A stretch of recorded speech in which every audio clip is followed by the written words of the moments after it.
Okay, let's dive in. We're unpacking a specific piece of AV gear today. It's the DVDO USB 3.0 Capture Plus, an HDMI to USB 3.0 dongle. Right, and it comes in around, what, $299 through places like HDTV Supply. Exactly. And our mission really is to understand why. Why that price? Because it feels like more than just a simple capture card. It absolutely is. I think calling it a dedicated hardware preprocessor is much closer to the mark. Okay. Preprocessor. How so? Well, think about the core problem in streaming or recording. Compression, scaling. That stuff eats your CPU for lunch. Yeah, it can really bog things down. So this dongle, its main job is, yes, grabbing an HDMI signal, pushing it to your computer over USB 3.0. And it does that fast, right? Like 300 and 350 megabytes per second. Very fast. But the way it does it and what else it does, Yeah.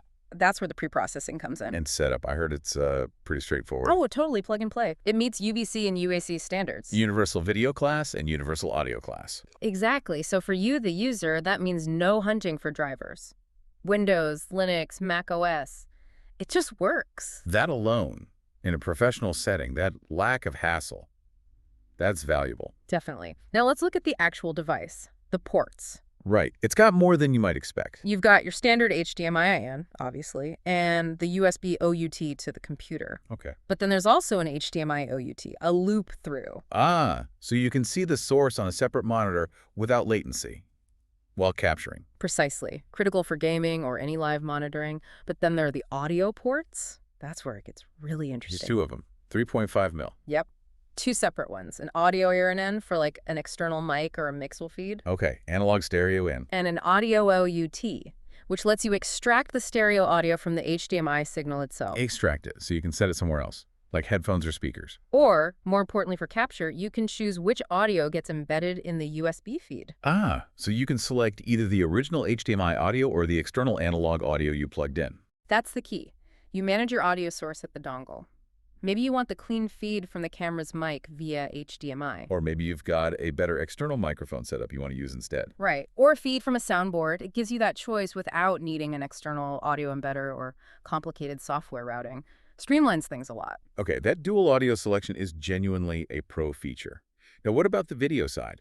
The heavy lifting? Right. Resolution management. This is where that preprocessor idea really comes into play. It takes pretty high-res input, doesn't it? Huge. Up to 4K, 2K at 60 frames per second, and importantly, with 4.4.4 chroma subsampling. Full color information. Nice.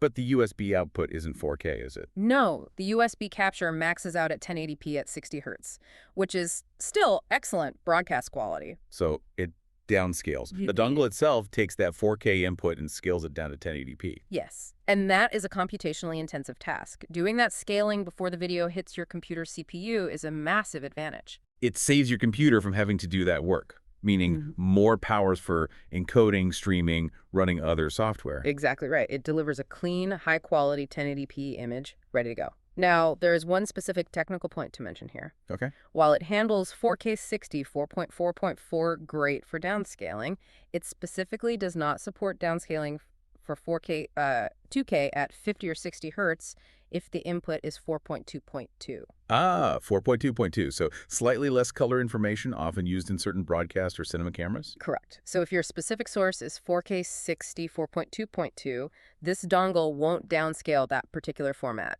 It's a niche limitation, but important for some high-end workflows. Got it. But for most graphics, gaming, standard camera outputs using 4.4.4 or lower resolutions, it's doing that valuable downscaling. Absolutely. And beyond the hardware specs, think about software. Right, because it's UVC compliant.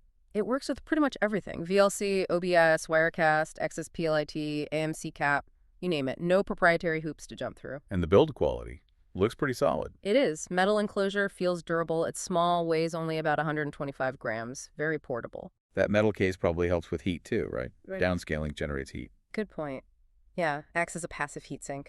Helps keep it stable during long sessions. So let's bring it all together. What's the takeaway for someone looking at this? Well, the DVDO USB 3.0 Capture Plus, it earns its price tag because it's engineered to handle complexity outside your computer. Offloading the work. Exactly. You get that high-spec flexibility, 4K input with downscaling, that crucial HDMI loop out, and really versatile dual audio input selection. making it a serious tool for demanding setups where stability and low latency matter. Precisely. It simplifies the workflow while maintaining high quality. Okay, so here's something for you, the listener, to chew on, a final thought. If this one little box, this $299 dongle, takes care of demanding tasks like high-quality video downscaling and complex audio switching before the data even hits your main computer, how much processing power does that free up on your machine? Think about what else your computer could be doing: smoother encoding, higher bitrate streaming, running more complex graphics without getting overloaded. That's a really good point. It's not just about the cost of the dongle, but the potential savings or performance gains on the host PC side. Something to definitely mull over when you're planning your next streaming or recording setup upgrade and weighing at performance versus cost.